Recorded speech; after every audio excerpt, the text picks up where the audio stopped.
Hello दोस्तों, नमस्कार। स्वागत है आपका हमारे YouTube channel student rising point में। हम पढ़ रहे थे फैक्टर्स। फैक्टर्स के बारे में हमने पढ़ा कि किसी भी नंबर की कितने फैक्टर होंगे, फैक्टरों की संख्या क्या होगी और उसके विषम फैक्टर्स क्या होंगे, उसके सम फैक्टर्स क्या होंगे, उसके बारे में हमने चर्चा की। आज हम चर्चा करेंगे सभी फैक्टरों के योग, यानी कि जितने भी गुणनखंड आते हैं उन सबका योग क्या होने वाला है उसके बारे में हम आज चर्चा करेंगे। जैसे फॉर एग्जांपल के लिए हम लेते हैं एक 12। क्या है 12? 12 के गुणनखंड कौन कौन से हैं? जैसे 1, 2, 3, 4, 6 और 12, यानी ये सारे क्या है 12 के गुणनखंड। अब इस 12 के गुणनखंड में इन सभी गुणनखंडों का योग क्या होने वाला है उसके बारे में हम चर्चा करेंगे। जैसे एग्जाम्पल के लिए 1 plus 2 plus 3 plus 4 plus 6 plus 12, यानी इन सबको जोड़ेंगे तो क्या आने वाला है, इन सब के बारे में चर्चा करेंगे। जैसे जोड़ेंगे को कितना आएगा, ये हो गया आपके 3 3 6 4 10 10 6 10 हो जाएंगे 28, यानी इनका योग कितना आएगा आपके पास 20। एक तो तरीका ये है कि अगर इन सबको इन सब के वेक्टर्स लिखो और फिर इनको जोड़ दो। यहाँ पर मान लो बहुत बड़ी संख्या आ गई, मान लो ये आ गई, तो फिर क्या हम इसी तरीके से करेंगे इसका गुणनखंड? नहीं करेंगे, इनका योग इसी तरह से नहीं करेंगे। अब देखो फैक्टर्स बनते कैसे, फैक्टर्स बनते कैसे। जैसे 12 है, 12 को मैं क्या लिख सकता हूँ, 2 की पावर 2 इंटू 3 की पावर 1 लिखा जा सकता है, लिख सकते हैं इनकी। अब देखो अब क्या करना है आपने को, जैसे ये हमने लिखा तो 2 की पावर 0, 2 की पावर 1, 2 की पावर 2, यही होगा। 3 की पावर 0, 3 की पावर 1, इन सबको जब गुणा करेंगे तभी तो फैक्टर्स आएंगे। यानी कि इसका गुणा इसके साथ, इन दोनों के साथ करना, फिर इसका गुणा इन दोनों के साथ करना, इसका गुणा इन दोनों के साथ करना। ठीक है, जैसे ये अपने पास कितना है 1 और ये भी कितना है 1, 1 को 1 से करेंगे कितना आएगा, इसको इससे गुणा करेंगे कितना आएगा 1, इसको इससे गुणा करेंगे कितना आएगा 3, ये 2 है 1 के साथ गुणा होगा कितना आएगा 2, ये अपना 2 है 3 के साथ गुणा करेंगे कितना आएगा 6, ये अपना 4 है 4 का 1 के साथ गुणा करेंगे 4, 4 का 3 के साथ गुणा करेंगे कितना आएगा 5। यानी अगर इस प्रकार से हमें जोड़ना है तो हम क्या करेंगे, डायरेक्ट लिख देंगे। इनको क्या करेंगे, इसको अलग जोड़ देंगे, इसका अलग जोड़ देंगे, फिर इनका क्या कर देंगे, गुणा कर देंगे। एग्जाम्पल के लिए दे जैसे 2 की पावर कितनी है अपने पास 0 प्लस 2 की पावर कितनी है 1 प्लस 2 की पावर 2, यानी जहां तक पावर है वहां तक जाना है, फिर कोष्टक में बंद कर दिया और 3 की पावर को लिख दो, इसकी पावर को लिख दो 3 की पावर। जैसे एग्जाम्पल के लिए लिख दिया 3 की पावर 0 प्लस 3 की पावर 1, क्योंकि हमें यहाँ योग करना है इसीलिए इनका क्या करते हैं बीच में प्लस का चिन्ह लगाए। अब देखो क्या होगा, 2 की पावर इससे गुणा होगी, 2 की पावर 0 इससे गुणा होगी 1 आएगा, फिर 2 की पावर 3 से गुणा होगी 3 है।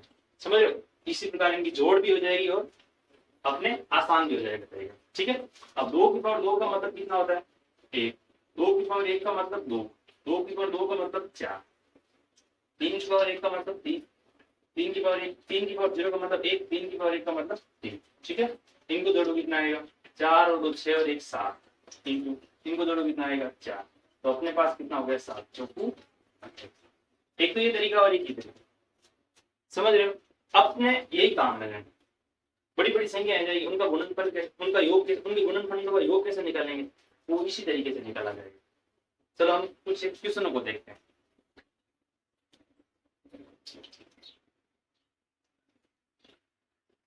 चलिए देखते हैं इस प्रकार के कुछ क्वेश्चनों।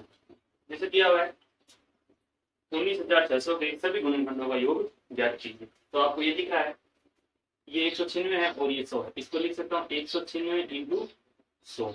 196 का मतलब 14 की पावर 2, 14 का स्क्वायर होता है 196, 100 का मतलब 2 की पावर 2 इंटू 5 की पावर 2। इसका मतलब लिख सकते हैं 7 दूनी 14 होता है, ये 2 की पावर 2 इंटू 7 की पावर 2 इंटू 2 की पावर 2 इंटू 5 की पावर 2। अब देखो यहाँ पर इसको क्या लिखा जा सकता है, 2 की पावर 2 2 कितनी होगी 2 की पावर 4, 7 की पावर कितनी होगी 7 की पावर, 5 की पावर कितनी होगी 2 इंटू 7 की पावर कितनी होगी 2। ठीक है, यहाँ तक हो गया। अब अपने को क्या करना है, सभी गुणनखंड निकालना है। क्या निकालना है, सभी गुणनखंडों का क्या निकालना है अपने को, योग निकालना। सभी गुणनखंडों का क्या निकालना, योग निकालना। तो देखो इसके लिए क्या करना है, 2 की पावर कहाँ तक है, 4 तक है, तो 2 की पावर 0 से शुरू करो, 1, 2 की पावर 2, 2 की पावर 3, 2 की पावर 4। 5 की पावर कहाँ तक है, 5 की पावर 0, 5 की पावर 1, 5 की पावर 2। 7 की पावर कहाँ तक है, 7 की पावर भी, 7 की पावर भी कहाँ तक है, 7 की पावर 0, 7 की पावर 1, 7 की पावर 2। ठीक है, यहाँ पर देखो 2 की पावर 1 का मतलब 2 की पावर 0 का मतलब 0, 2 की पावर 1 का मतलब 2, 2 की पावर 2 का मतलब 4, 2 की पावर 3 का मतलब 8, 2 की पावर 4 का मतलब 16। ठीक है, अब देखो 5 की पावर 1 का मतलब, 5 की पावर 0 का मतलब 1, 5 की पावर 1 का मतलब 5, 5 की पावर 2 का मतलब 25, 7 की पावर 0 का मतलब 1, 7 की पावर 1 का मतलब 7, 7 7 50। अब देखो यहाँ पर इनको जोड़ो कितना आएगा, ये हो जाएगा 8 और 2 10 और 20, 30, 1 31। देखो 16 और 4 हो गए 20, 20 और 10 30, 30 और 1 31। इसको जोड़ो 25 और 1, 25 और 5 30 और 1 31। ये हो जाएंगे 7 49, 49 और 1 50, 9 57। 31 का स्क्वायर होता है 961, 961 को करना अपने को 57 से गुणा। जब 961 को 57 से गुणा करेंगे तो आएगा अपने पास 54,777। ठीक है, यानी इसके जो टोटल गुणनखंडों का योग आएगा वो कितना आएगा, अपने आंसर कितना आएगा, ये वाला आंसर क्या आएगा 54,777। यानी ये अपना कितना है, ये सभी गुणनखंडों का योग ज्ञात करना। ये आ गया सभी गुणनखंडों का योग। अब देखो यहाँ पर 23 2000 नहीं 23 तो 100 आया हुआ है। ठीक है, अब देखो यहाँ पर 23,100 आया हुआ है। सभी गुणनखंडों का योग ज्ञात करना, लेकिन किसको छोड़कर ज्ञात करना, एक को नहीं लेना, एक को शामिल नहीं करना। तो एक को शामिल नहीं करना तो हम क्या करते हैं, पहले सभी का योग ज्ञात कर लेते हैं, फिर उसमें से एक को क्या कर देंगे, माइनस कर देंगे। अब 23 ये दिया हुआ 23,100 दिया हुआ, तो इसकी गुणनखंड करो, ये हो जाएगा अलग और ये हो जाएगा अलग।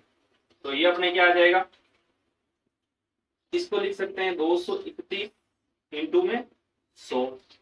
ठीक है, 231 ये आपके 231 की गुणनखंड कर लो, पहले 231 की गुणनखंड करो, 3 का भाग चला जाएगा इसमें, 3 का भाग जाएगा 7 21। ठीक है, 7 21 पीछे बचेगा 2, फिर 7 21, फिर 7 का भाग जाएगा, 7 का भाग कितनी बार जाएगा 11 बार, और 11 का भाग कितनी बार जाएगा 1 बार। ठीक है, यानी इसको लिख सकते हैं 3 into 7 into 11, 3 into 7 into 11 into 100 को लिख सकते हैं 2 की पावर 2 इंटू 5 की पावर 2। ठीक है, अब देखो अपने को क्या करना है, इनके सभी गुणनखंडों का योग ज्ञात करना है। तो योग करना है, सभी का क्या करना है, योग करना है। तो योग कैसे करेंगे भाई, जो भी दिख रहा है उन सब की पावर को ले लो। 2 दिख रहा है, 2 की पावर 0 से शुरू करो, 2 की पावर 0, 2 की पावर 1 प्लस 2 की पावर 2 तक। फिर 3 दिख रहा है, 3 की पावर कितनी है, 3 की पावर 0 प्लस 3 की पावर 1 है। फिर कौन है अपने पास, 5 है, 5 की पावर कितनी है 0 प्लस 5 की पावर 1 प्लस 5 की पावर 2। फिर अपने पास कौन है, 7 है, तो 7 की पावर कितनी है भाई 0 प्लस 7 की पावर 1। फिर कौन है अपने पास 11, 11 की पावर 0 प्लस 11 की पावर 1। ठीक है, यहाँ तो हो गया। अब आगे देखो, यहाँ से आगे देखो, 2 की पावर 2 का 2 की पावर 0 का मतलब 1 प्लस 2 की पावर 2 का मतलब 2, 2 की पावर 2 का मतलब 4। ठीक है, 2 की पावर 1 का मतलब 2, 2 की पावर 2 का मतलब 4। ठीक है, सॉरी 3 की पावर 0 का मतलब 1, 3 की पावर 1 का मतलब 3, 5 की पावर 0 का मतलब 1, 5 की पावर 1 का मतलब 5, 5 की पावर 2 का मतलब 25। ठीक है, फिर यहाँ देखो 7 की पावर 1 का मतलब 7, 7 की पावर 0 का मतलब 1, 7 की पावर 7 की पावर 1 का मतलब 7, 11 की पावर 0 का मतलब 1, 11 की पावर 1 का मतलब 1। यहाँ से जोड़ो, ये हो जाएंगे 4 और 3 7, ये हो जाएंगे 4 इंटू, ये हो जाएंगे 31, ये इंटू हो जाएंगे 8 और ये हो जाएंगे 12। इन सबको मल्टीप्लाई कर लो, मल्टीप्लाई करो कितना आएगा, इनको गुणा करोगे तो आएगा 8 3 3 2 8। ठीक है, आप गुणा करके देख लेना इसको, क्योंकि ये बहुत बड़ी संख्या है इसलिए इसका आपको गुणा करना ही पड़ेगा, इसका कोई इलाज नहीं है। ठीक है, अब आगे देखो 4096 के सभी गुणनखंडों का योग ज्ञात कीजिए। सभी गुणनखंडों का क्या करना है, योग ज्ञात करना है। तो आपको एक चीज मालूम होगी, एक चीज आपको पता होनी चाहिए, वो चीज क्या है भाई, कि भैया जब 2 की पावर होती है ना 1, तो इसका मतलब होता है 2, 2 की पावर 2 का मतलब होता है 4, 2 की पावर 3 का मतलब होता है 8। इसी प्रकार जब आप जाओगे ना 2 की पावर जो 10 होगी ना उसका मान होगा 1024, और 2 की पावर जो 12 होगी ना उसका होगा 4006। ठीक है, यानी कि इसका 4 गुना है, 2 पावर बढ़ गई ना 2 की, तो ये 4 गुना है इसका। ठीक है, यानी हम कह सकते हैं कि ये जो आपके 4096 है, आपको याद रखना 2 की पावर तो आपको लगभग सारी की सारी याद होनी चाहिए। 4096 जो है इसको हम लिख सकते हैं 2 की पावर 12।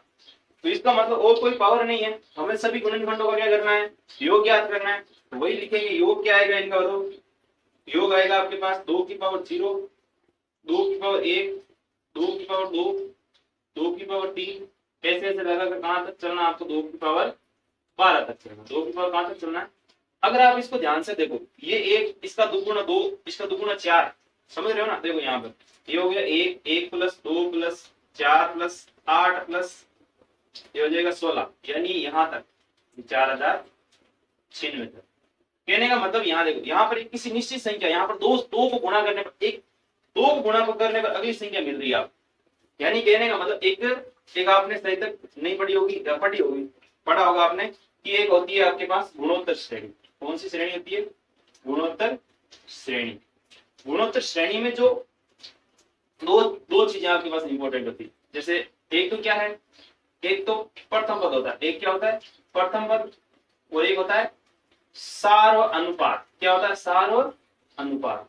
गुणोत्तर श्रेणी में प्रथम पद कौन सा, भी प्रथम पद कौन सा है, यहाँ पर प्रथम पद को लिखते हैं हम ए से, और ए कितना है हमारे पास, ए।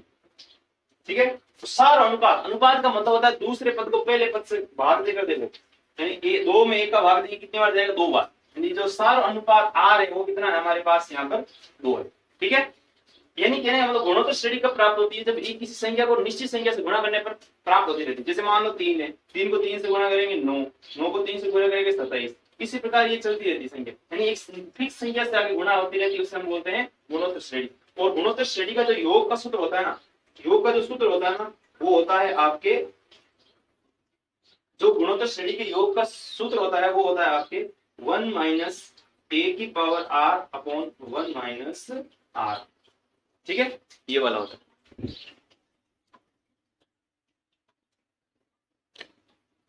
सॉरी, ये नहीं होता है आपके a इंटू 1 माइनस आर की power n upon 1 minus r होता है, ये वाला फॉर्मूला होता है, जहां r है ना वो ग्रेटर देन 1 होता है। दो फॉर्मूले होते हैं इसके, एक r की घात n माइनस 1 होता है, बट्टे में r माइनस 1 होता है, एक ये फॉर्मूला होता है। तो देखो अपने पास एक a का मान कितना है हमारे पास, 1 इंटू 1, 1 का मतलब 1, r की घात n, r यहाँ कितना है 2, 2 की पावर n, n मतलब कहां तक जा रहा है 12 तक जा रहा है, तो 2 की पावर कितनी 12 बटे 1 minus r, 1 minus r, 1 minus r का मतलब कितना, आर यहाँ पर है अपने पास 2, तो ये हो जाएगा 1 को किस संख्या से गुणा करो कोई मतलब नहीं रहता, 1 माइनस 2 की पावर 12 का मतलब 4096 बटे 4096 बटे माइनस का 1, तो ये हो जाएगा माइनस का 4095 बटे माइनस का 1, यानी हो जाएगा 4000, इसका जो टोटल आंसर आएगा वो आएगा 4095। ठीक है, ये इसका आंसर। ठीक है, चलिए आज के लिए इतना ही। बताइए आपको हमारा वीडियो कैसा लगा। धन्यवाद, थैंक यू।